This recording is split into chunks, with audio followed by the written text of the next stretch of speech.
बिस्मिल्लाहिर्रहमानिर्रहीम। Electrical second year ET222C का chapter number 2 है जो हमने शुरू किया हुआ था। उसमें जो लास्ट लेक्चर में हमने पढ़ा है कि हमारे पास जो रेक्टिफायर टाइप इंस्ट्रूमेंट होते हैं वो दो किस्म के होते हैं। एक होता है मेटल रेक्टिफायर और जो सेकंड वन वाला होता है सेमीकंडक्टर रेक्टिफायर।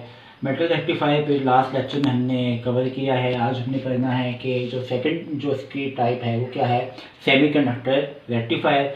सेमीकंडक्टर रेक्टिफायर होते क्या हैं, इसका इंट्रोडक्शन जो है लास्ट लेक्चर में हम पढ़ चुके हैं। सेमीकंडक्टर रेक्टिफायर क्या होते हैं, ऐसे इंस्ट्रूमेंट होते हैं जिसमें हमारे पास एक से ज़्यादा डायोड होते हैं, एक डायोड होता है या एक से ज़्यादा डायोड होते हैं।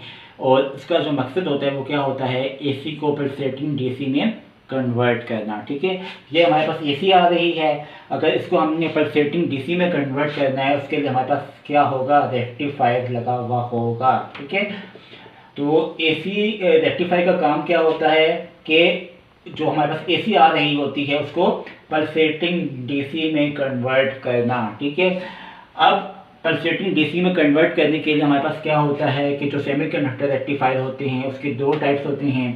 पहली जो है वो है हाफ वेव रेक्टिफायर और जो सेकंड वन वाला है वो है फुल वेव रेक्टिफायर। जो फुल वेव रेक्टिफायर है उसको हमने फर्दर 200 में क्लासीफाई किया हुआ है। उसमें जो फर्स्ट वाला है वो है ब्रिज रेक्टिफायर और जो सेकंड वाला है वो है full wave centre tap transformer. ये वाला जो है हमारे सिलेबस के अंदर इंक्लूड नहीं है, इसलिए इसके बारे में हम नहीं पढ़ेंगे। बाकी जो दोनों हैं, हाफ वेव रेक्टिफायर और फुल वेव रेक्टिफायर में जो ब्रिज रेक्टिफायर है वो हम स्टडी करेंगे। ओके जी, अब हमने पढ़ना है कि जो सेमीकंडक्टर रेक्टिफायर है उसकी जो पहली टाइप है वो क्या होती है, half wave rectifier. Half wave rectifier से क्या मुराद है कि हाफ का मतलब होता है आधा, मतलब हमारे पास जो साइकिल होता है वो पॉजिटिव और नेगेटिव किस को मिला के बनता है। तो इसमें क्या होगा कि जो हाफ वेव में जो होता है हमारे पास कंडक्शन होती है और हाफ साइकिल में हमारे पास कंडक्शन नहीं होती। ठीक है, मतलब क्या हुआ कि हमारे पास अगर पॉजिटिव हाफ साइकिल होगा तो उसमें जो है डायोड में कंडक्शन होगी, उसमें करंट जो होगा वो फ्लो होगा, जबकि जो नेगेटिव हाफ साइकिल होगा उसमें करंट का फ्लो नहीं होगा।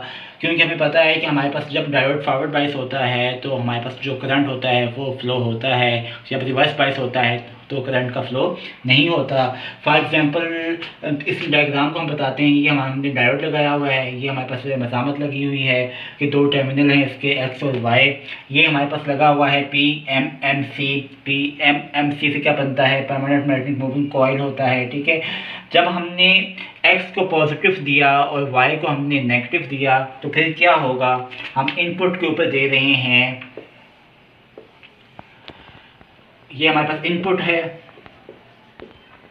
और इस साइड पे हम बनाएंगे आउटपुट। ठीक है, जब हमने x को पॉजिटिव दिया और y को नेगेटिव दिया तो फिर क्या होता है कि जो करंट का फ्लो होता है हमेशा पॉजिटिव से होता है और नेगेटिव पे जाकर ख़त्म हो जाता है। ठीक है, तो फिर क्या होगा कि हमारे पास जो करंट होगा वो पॉजिटिव से चलना शुरू होगा। जब करंट पॉजिटिव से चलना शुरू हो रहा है तो डायोड क्या होगा, फॉरवर्ड बाइस होगा। जब डायोड फॉरवर्ड बाइस होगा तो ये करंट को गुजरने देगा, तो हमारे पास क्या आ जाएगा, ये करंट जो है नेगेटिव पे आकर ख़त्म हो जाएगा। ये इनपुट पे दे रहे हैं तो आउटपुट पे हमें क्या मिल जाएगी, ये वाली पल्स, पल्सेटिंग पल्स जो है वो हमें मिल जाएगी।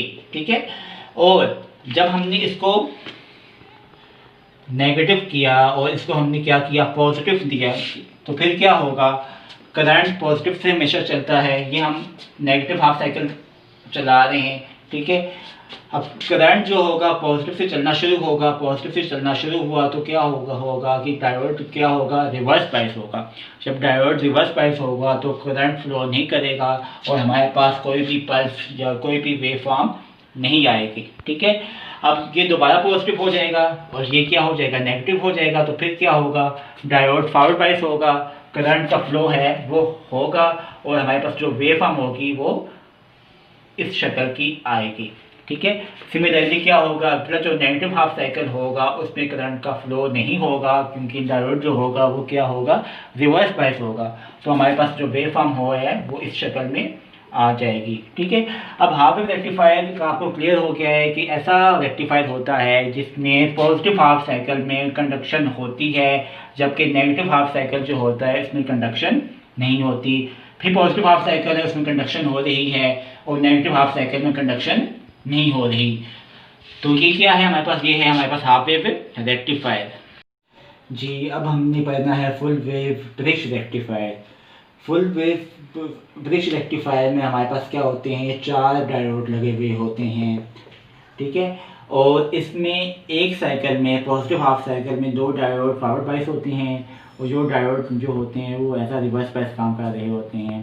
और जो नेगेटिव हाफ साइकिल होता है उसमें क्या होता है कि जो 2 डायोड फॉरवर्ड बायस होते हैं वो रिवर्स बायस हो जाते हैं, और जो रिवर्स बायस होते हैं पॉजिटिव हाफ साइकिल में वो फॉरवर्ड बायस हो जाते हैं, ठीक है। तो इसमें क्या होता है कि हर साइकिल में, पॉजिटिव हाफ साइकिल में भी और नेगेटिव हाफ साइकिल में भी कंडक्शन हो रही होती है, ठीक है।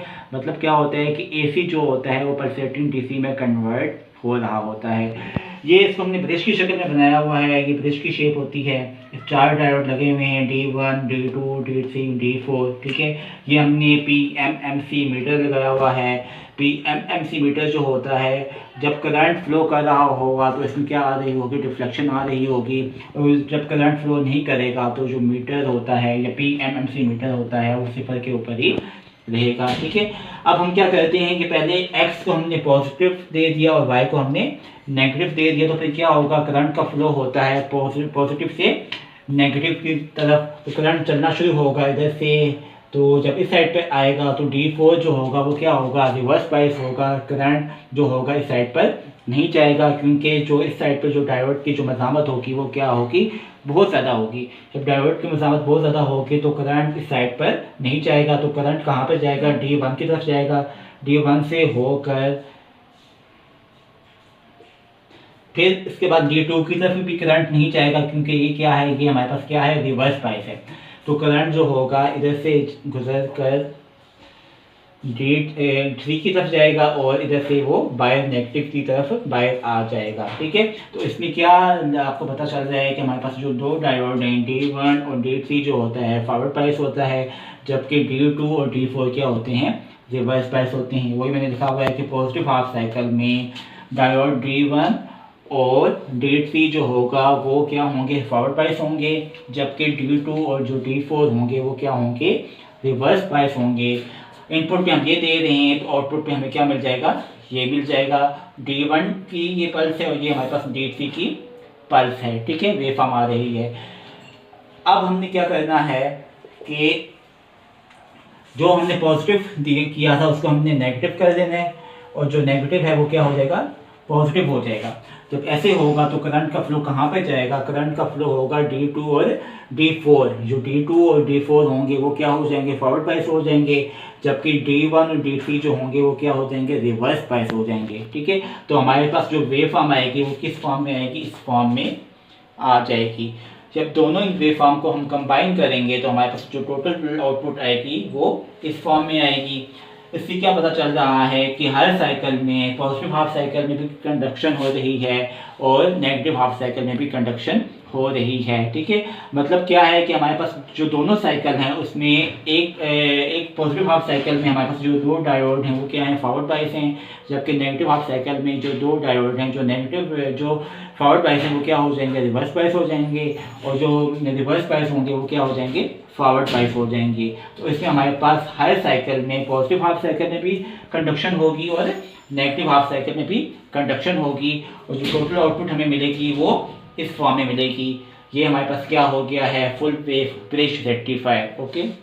अब हमने करना है कि जो इंस्ट्रूमेंट ट्रांसफार्मर या रेक्टिफायर टाइप इंस्ट्रूमेंट होते हैं उसकी एप्लीकेशन कहाँ पर है, कहाँ पर इस्तेमाल किया जाता है। सबसे पहला इसका जो इस्तेमाल है या यूज़ है वो क्या है, एज अ एम्पेयर मीटर, ठीक है। तो एम्पेयर मीटर जो रेक्टिफायर टाइप इंस्ट्रूमेंट होते हैं वो ऐसे इंस्ट्रूमेंट होते हैं जिसको हम एज अ एम्पेयर मीटर पर इस्तेमाल करते हैं, ठीक है।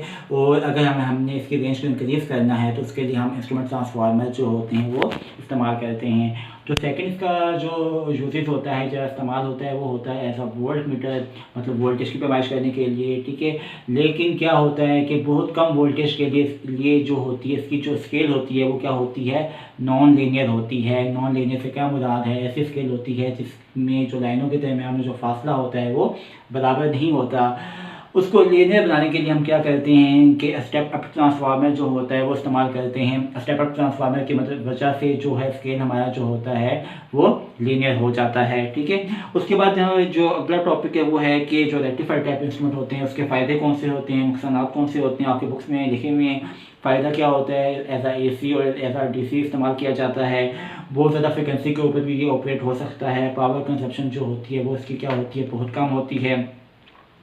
इसके अलावा क्या होती है कि हाई एक्यूरेसी जो होती है वो इनकी होती है, एक्यूरेट जो होता है रिजल्ट बताते हैं। बनाना इसको बहुत ज़्यादा आसान है, सस्ते होते हैं, इतने महंगे नहीं होते। और इसकी जो मैग्नेटिक फील्ड बनती है इसकी वजह से वो क्या होती है, बहुत अच्छी होती है। डैम्पिंग जो होती है बहुत अच्छी हमें हासिल होती है, एडिड करंट डैम्पिंग इसमें इस्तेमाल की जाती है। ठीक है, और कम जो मकदारें होती हैं उसमें के लिए इसकी जो स्केल होती है वो क्या होती है, नॉन लीनियर होती है। लेकिन जो ज़्यादा मकदारें के लिए क्या होती है, इसकी जो स्केल होती है वो क्या होती है, लीनियर होती है। ठीक है, ये भी एक बहुत बड़ा फ़ायदा है। इसके नुकसानात क्या होते हैं, नुकसानात क्या होते हैं कि ऐसे जो इंस्ट्रूमेंट होते हैं उसको मल्टी रेंज बनाना बहुत मुश्किल होता है। ठीक है, ये एक सबसे बड़ा नुकसान है। ठीक है, और वही दूसरा नुकसान क्या होता है कि शुरू में क्या होती है कि इनकी स्केल जो होती है वो नॉन लीनियर होती है। ठीक है, और एक और जो इसका नुकसान है वो ये होता है कि जो सप्लाई की सिर्फ खालिस साइन वेव के ऊपर ही ये एक्यूरेट रीडिंग देते हैं। ठीक है, जो प्योर AC होगी उसके ऊपर ही ये हमें एक्यूरेट रीडिंग देंगे। ठीक है, और जो एक और जो नुकसान है वो क्या होता है कि बहुत कम वोल्टेज के लिए ये इस्तेमाल होते हैं। ठीक है, ये हमारे पास जो टॉपिक है वो ख़त्म हो गया है। हमने आज क्या पढ़ा है कि हमारे पास रेक्टिफायर टाइप इंस्ट्रूमेंट होते हैं, उसका जो सेकंड टाइप होती है सेमीकंडक्टर रेक्टिफायर, वो क्या होती है, उसके टाइप्स क्या होते हैं, वो उनकी वर्किंग जो होती है वो कैसे होती है। ठीक है, उसके इस्तेमालात कहाँ पे होते हैं, और उसके फ़ायदे और नुकसानात जो होते हैं वो हमने पढ़ लिए हैं। ये हमारा चैप्टर नंबर 2 का जो टॉपिक है वो ख़त्म हो गया है। Thank you very much.